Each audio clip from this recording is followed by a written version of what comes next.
ఆషాఢ మాసం సందర్భంగా మన కాసం ఫ్యాషన్స్ కిలో చీరలు కొనండి, అరకిలో చీరలు ఉచితంగా పొందండి. డిప్యూటీ సీఎం భట్టి విక్రమార్క మాట్లాడుతున్నారు. లైవ్ చూద్దాం.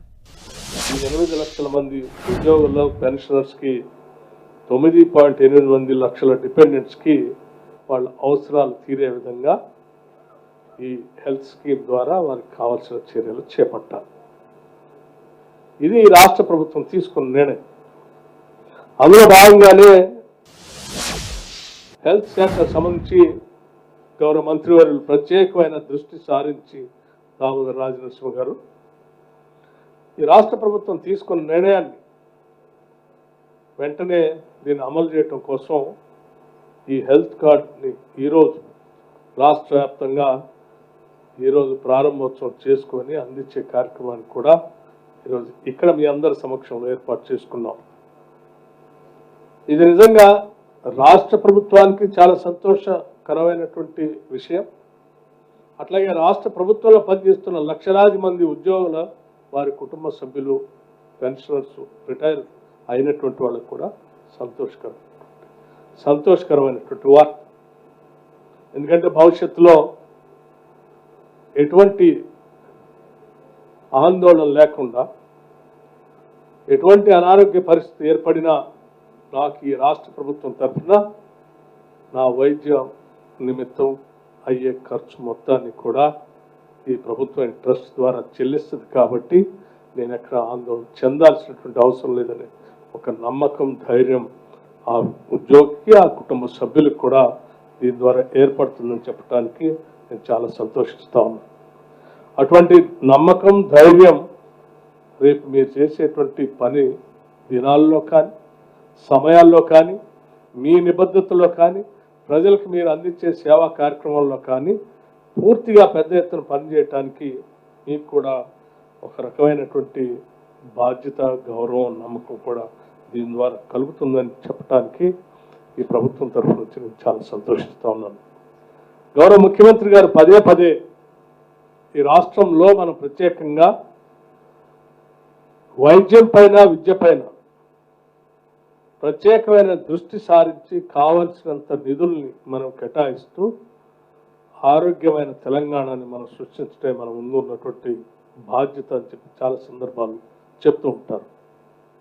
దాంట్లో భాగంగానే రాష్ట్ర వ్యాప్తంగా 5 లక్షల నుంచి 10 లక్షలకు పెంచినటువంటి రాజీవ్ ఆరోగ్యశ్రీ కార్యక్రమం కానీ, లేకపోతే ఈ రాష్ట్ర ప్రభుత్వం ప్రజాప్రభుత్వం ఏర్పడిన తర్వాత సంఖ్యని ఉన్నటువంటి 1,15,00,000 కుటుంబాలకి 1,06,00,000 కుటుంబాలకి రాజీవ్ ఆరోగ్యశ్రీ కార్డుని 5 లక్షల నుంచి 10 లక్షల వరకు ఈ 1,06,00,000 కుటుంబాలు, రాష్ట్ర వ్యాప్తంగా ఉన్నటువంటి కుటుంబాలు ధైర్యంగా ఆ సంవత్సర కాలంలో ఎటువంటి ఇబ్బంది ఏర్పడినా 10 లక్షల వరకు కార్పొరేట్ హాస్పిటల్స్లో కానీ, ప్రభుత్వ హాస్పిటల్స్లో కానీ వైద్యం చేయించుకునేటువంటి వెసులుబాటుని ఈ ప్రభుత్వం కల్పించిన విషయం కూడా మీ అందరికీ ఈ సందర్భంగా నేను గుర్తు చేస్తాను. అలాగే ఈ హెల్త్ స్కీమ్ ద్వారా కూడా దాదాపు 886 ప్రైవేట్ హాస్పిటల్ నెట్వర్క్ ద్వారా ఈ స్కీమ్ ఇంప్లిమెంట్ అయ్యేటట్టుగా క్యాష్లెస్, నగదు రహిత ఇన్పేషెంట్ చికిత్స అందుబాటులోకి వస్తుంది. అట్లాగే ఈ పథకం CGHS ప్యాకేజ్ రేట్లు అనుసరిస్తూ 1,816 వైద్య మరియు శస్త్రచికిత్స విధానాలు కవర్ చేస్తుంది. ప్రత్యేక ఆసుపత్రుల నిర్మాణాత్మక భాగస్వామ్యాన్ని మరియు సవరించిన CGHS ఫ్రేమ్వర్క్ కింద పాల్గొనడానికి వారు సముఖతను కూడా వ్యక్తపరిచేందుకు వారందరూ కూడా మేము స్వాగతిస్తూ ఉన్నాం. ఈరోజు ఈ పథకంలో లబ్ధి పొందుతున్నటువంటి ఉద్యోగస్తులు మరియు పెన్షనర్లు ఇప్మిస్ డేటాబేస్తో కూడా అనుసంధానించబడి వారికి ఎటువంటి ఇబ్బంది లేకుండా కార్యక్రమాలు భవిష్యత్తులో జరిగేటట్టుగా పకడ్బందీ వ్యవస్థను రాష్ట్ర ప్రభుత్వం ఏర్పాటు చేసిందని చెప్పడానికి కూడా సంతోషిస్తాను. అట్లాగే నేను మరొక విషయం కూడా చెప్పదలుచుకున్నాను. గత TRS ప్రభుత్వంలో ఈ రాష్ట్ర ప్రభుత్వంలో పనిచేస్తున్నటువంటి ఉద్యోగస్తుల సంబంధించి ఈ హెల్త్ స్కీమ్ ఎప్పటి నుంచో కావాలని కోరుతూనే ఉన్నారు,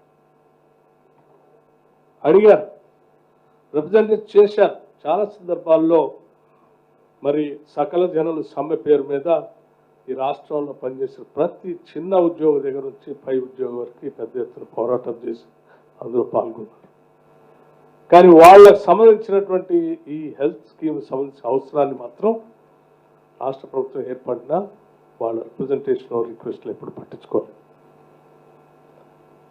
మన ప్రభుత్వం ప్రజాప్రభుత్వం వచ్చిన రాగానే ఉద్యోగస్తులు అన్నటువంటి సమస్యలు ప్రధానంగా కేవలం ఈ స్కీమ్ తీసుకురావటమే కాదు, 10 సంవత్సరాలు ఈ స్కీమ్ ఇవ్వలేదు.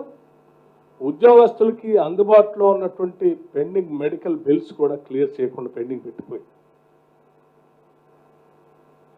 వేల కోట్లు పెండింగ్ పెట్టిపోయింది ఉద్యోగస్తులకు సంబంధించిన పెండింగ్ బిల్స్.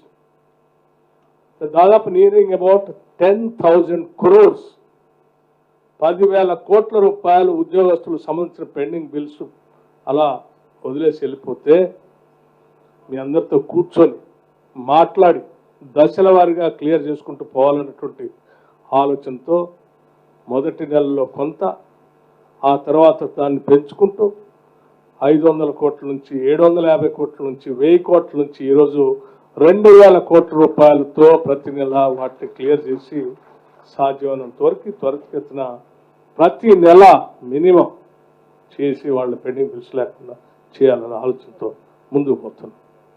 నేను మరొక విషయం కూడా చాలా స్పష్టంగా చెప్తున్నాను. ఆ పెండింగ్ బిల్స్తో పాటు మరీ ముఖ్యంగా మానవీయ కోణంతో మెడికల్ అండ్ హెల్త్ సంబంధించిన బిల్స్ ఏ ఒక్క రూపాయి కూడా ఒక్కరోజు కూడా పెండింగ్ ఉండటానికి లేదు. ఏ రోజు ఆ రోజే క్లియర్ చేయాలని చెప్పి ఆర్థిక శాఖలో నిర్ణయం తీసుకొని టోటల్గా 10 సంవత్సరాల నుంచి పెండింగ్ ఉన్న బిల్స్ కూడా ఈరోజు ఒక్క రూపాయి కూడా పెండింగ్ లేకుండా మెడికల్ బిల్స్ని క్లియర్ చేస్తూ వస్తూ ఉన్నాం. మెడికల్ అండ్ హెల్త్ సంబంధించిన పెండింగ్ బిల్స్ ఎందుకు అంత సీరియస్గా తీసుకొని చేస్తున్నాం అంటే, ఎంతో ఈ ప్రభుత్వానికి ప్రజలకు సేవ చేస్తున్న ఈ ఉద్యోగ సంబంధించిన కుటుంబ సభ్యులు ఏదో ఆసుపత్రుల్లో వైద్యం చేయించుకొని వస్తే ఆ బిల్లు ఎక్కడో అప్పు తీసుకొచ్చి కట్టితేనో లేకపోతే ఇంకో రకంగా ఉంటుంది, అది తీర్చలేక రోజు వాళ్ళ ఇంటికి ఎవరో వస్తే తను మదన పడుతూ ఇక్కడ ప్రభుత్వంలో వచ్చి పనిచేసే అవుట్పుట్ కూడా సరిగా ఉండదు. కుటుంబ సభ్యులు కూడా ఏం పని చేస్తామని ప్రశ్నించేటువంటి పరిస్థితి వస్తుంది.